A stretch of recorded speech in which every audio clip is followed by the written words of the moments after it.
This Ag Business Update brought to you by American Implement, indebted to the past, committed to the future. In a moment, registered dietitian and author, Diana Rogers. When you've had a best friend for over 50 years, you develop a trust. And the Scott Co-op has been a trusted rural friend since 1957. A co-op keeps money in the area, doing business for and with their members. And that helps keep their hometown thriving with keeping money in the community. Scott Co-op is not just an elevator. It's the rural way of doing business. So, when you see an elevator, remember your friends at Scott Co-op. S&S Trailer Sales, with 2 locations in Ness City, Kansas, is where everybody goes to buy or rent trailers. They feature the all-new, all-aluminum Mauer grain trailer with all of the electric options, the easy-to-load detached trailers, and a huge stock of header trailers. At the west location, you'll find bumper poles, goosenecks, and oilfield specialty trailers, along with flat and utility beds for pickups. S&S Trailer Sales in Ness City and on the web, but remember, you do have to spell out the end. And our guest is Diana Rogers, who's a registered dietitian. She spoke at the Kansas Livestock Association about not only consumer trends, but really kind of taking the fight to the people. I guess if that might be the best way to do it. With your credentials, your credibility, you spoke to the folks here about taking on the fight. That there's so much misinformation out there, and you kind of shared some consumer trends that probably maybe alarm some people. Well, yeah, I think a lot of people, certainly in the middle of the country, might not be as aware of what's going on the coast or even globally. So I just got back from COP27 in Egypt and saw the anti-livestock movement very strongly represented there. And I've also been to many, many other countries just this year where I've seen some really alarming policies being made that are anti-livestock. You're the executive director of something you've created called the Global Food Justice Alliance. Now that sounds ominous, but really what it is, all those words mean something. Exactly, yeah, and I use the word food justice because I'm really pushing back against this idea that eliminating meat is sort of morally superior, and I try to let people know that just because they're uncomfortable about eating meat doesn't mean that they should then make policies that take meat away from food insecure people. That is unethical because it is based on zero evidence that pulling meat away, especially from food insecure people, will make them healthier.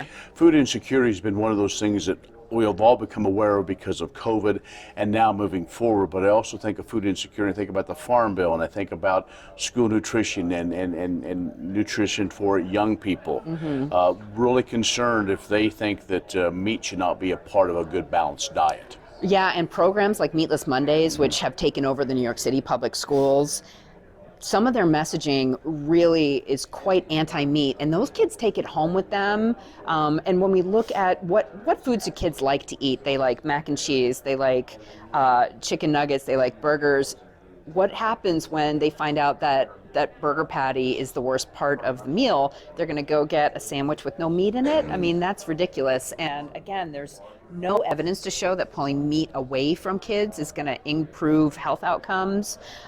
Plus, we know that the iron, the B12, and the protein in meat are critical for cognitive development in children. Okay. We are talking with Diana Rogers, registered dietitian, executive director of the Global Food Justice Alliance. We're going to take a break.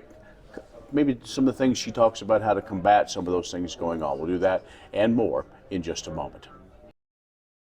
Would you like to see something done about high gas prices and low unemployment? Western Place Energy in Campus, Kansas is doing something about it. They're a proud part of Growth Energy, America's ethanol supporters, and they employ 38 people and will be adding more following the expansion.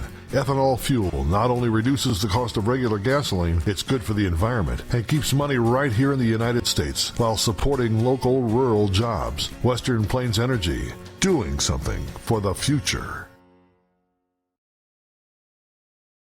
Wolfter Construction and Irrigation has been around a long time, and a lot of folks have trusted them to design, build, and service all sizes of commercial and on-farm storage for grain and equipment. Wolfter is also known for their outstanding irrigation division, where they stock a complete selection of nozzles, regulators, drops, gear drives, electrical, and structure components. Looking for an electric motor? Wolfter has a large selection in single and three-phase. Next time, reach out to the pros who have decades of experience at taking care of business the right way. Wolfter Construction and Irrigation.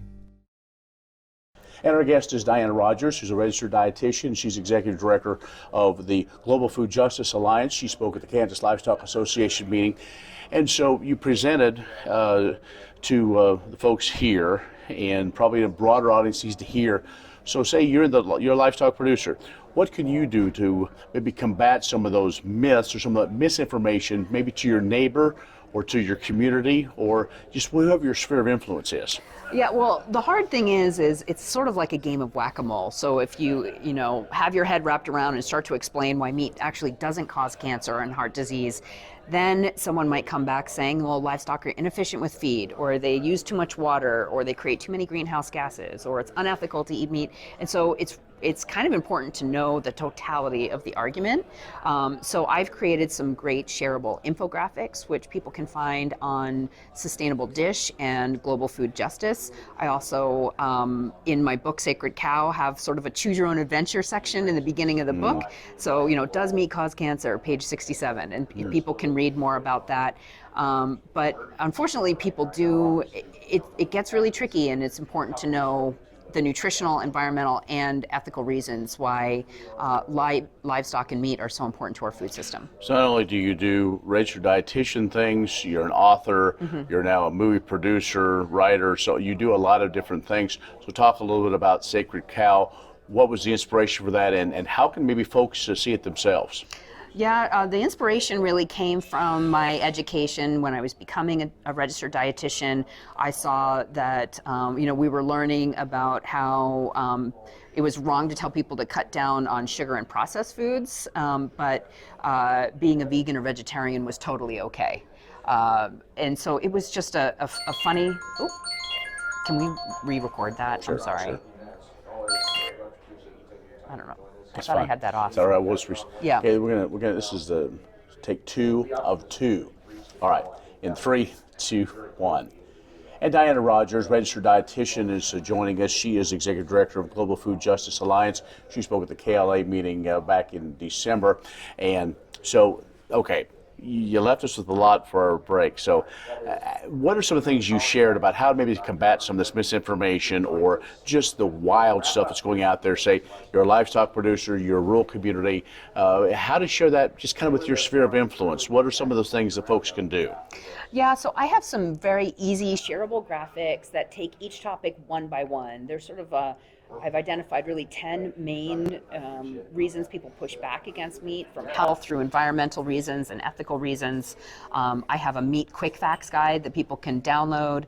I have, like I said, shareable graphics. So I talk about the water, for example, and why we have to look at blue water versus green water, and how the anti-meat folks will say that cattle use too much water, but we have to look at the moisture in their food being counted as water, and that's not really so fair.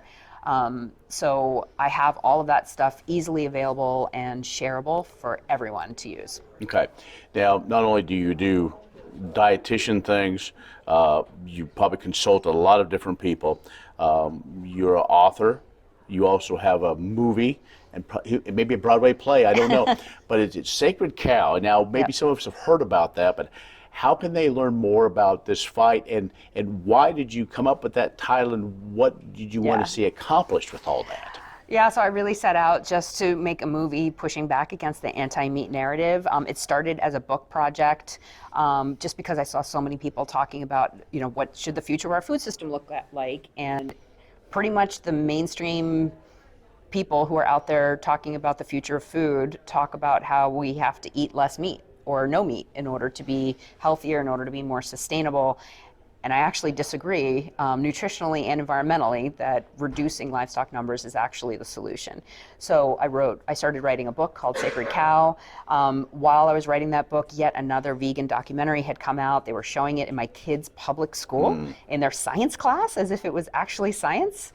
And so I thought, well, I have to make a film now. So I didn't have any filmmaking background, but I just decided it needed to be done in order to reach more young people. So that's one of my main goals through my film, which people can find on Amazon along with the book, and then also through TikTok, through Instagram, Facebook, on Twitter. I mean, we're all over social media with all kinds of pro-livestock messages, talking about nutrition, environment, and ethics. And then through the Global Food Justice Alliance, we actually get meat to food insecure people, and I am able to speak worldwide to policymakers and other livestock producers in other countries. Okay, very good. So again, it's the Global Food Justice Alliance. Is that maybe the best thing to do is just Google you and find out all those different things?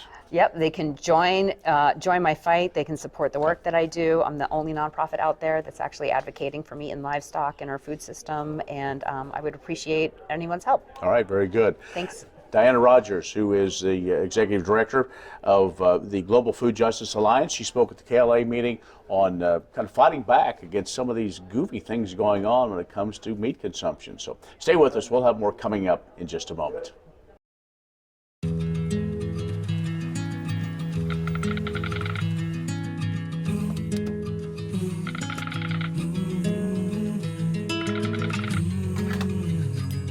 The cost of everything has gone up dramatically over the last 75 years.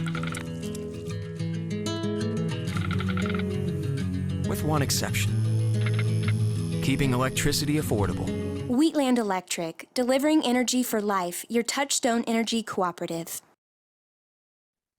KBUF Radio has agriculture information for you every weekday, beginning at 6 with Agriculture Today and Tony St. James, and 7 to 11. It's the KBUF Morning Show with me and Ross Miller, as we have the latest information for you, weather forecast, lots of market analysis, as well as conversations with newsmakers and maybe some surprises along the way.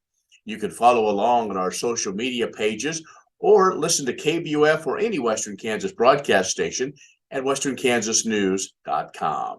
I'm Ken Rogers. Thanks for watching.